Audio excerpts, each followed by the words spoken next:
Hi there. Today it's Hebrews chapter 11, which is also known as the faith chapter. And in this chapter, we hear about the meaning of faith and what faith is. It's believing in things that we have not seen or cannot see. And as I was trying to think about how I could draw this, I thought about drawing a hand, which can be quite difficult to draw. And so I have some reference points that I have begun with here. Sometimes when you draw a hand, if you draw a fan-like shape, it gives you a reference point as an artist then to draw the fingers out to a certain point. We will see if this works, if we can make this work.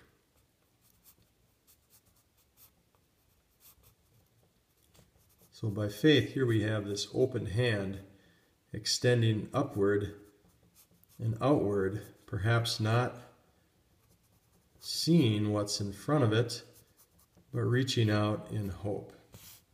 How does that look? Those fingers are a little thin, perhaps. Maybe not. This one could be out further. Maybe you can draw a better hand than that. Give it a try. See what you come up with. Look at your own hand. See what you can draw. But by faith, think about this. The world was created. I'll draw some clothing or a sleeve on this arm. By faith, the world was created. You and I, we see the world. We see trees and land and so forth. Here, I'll draw a suggestion of the world here.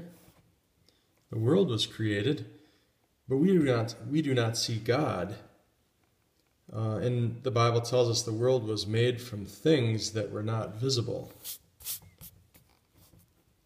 And throughout the Bible, people would not look to the face of God or see God, but we're assured that this God created the world, even though you cannot see God.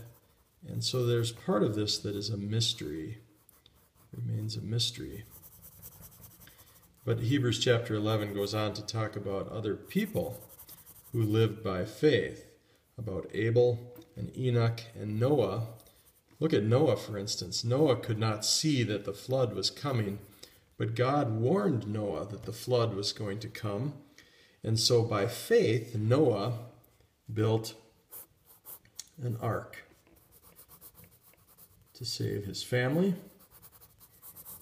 and the animals that God had chosen to be saved. And sure enough, that faith proved to be something that Noah needed in order to be saved. Because the flood did come, and that warning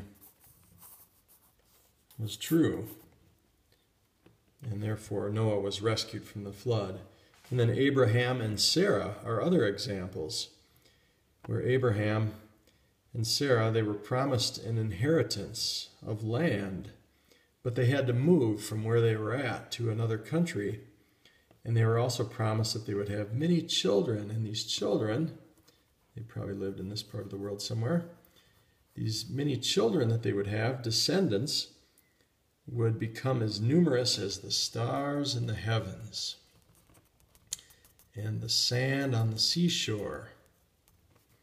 And then from their children, from these descendants, a blessing would be poured out onto all nations. This blessing would ultimately then come through a descendant of Abraham named Jesus.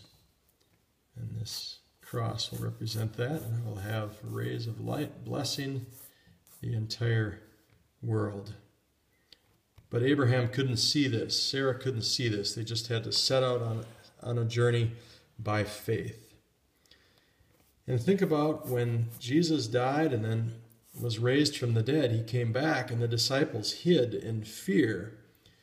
Well, when Jesus reappeared to the disciples, on one of the first times, the disciple Thomas was not with all of them, and so Thomas would not believe until he saw Jesus' hands and feet and his side that was pierced. And then when Thomas did see a week later, when Jesus reappeared to him, Thomas then believed. But Jesus said, after Thomas believed, he said, "Blessed are those who have not yet seen, but still have come to believe."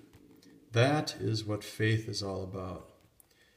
And so, along with that is the promise that Jesus has died for your sin, has been raised for your sake, and will return again for you. You cannot see this, but the Word, just like the Word that promised and was a warning and a promise for people throughout history, is now a word for you, and a promise that God has given. And by faith, God calls you to believe this word. And we hear in the Bible that not only that, but faith is a gift that God gives to you. For on our own, our faith is very weak or is not even there. But by prayer to God and requesting of this faith, God will give you faith by his own strength so that you too are saved.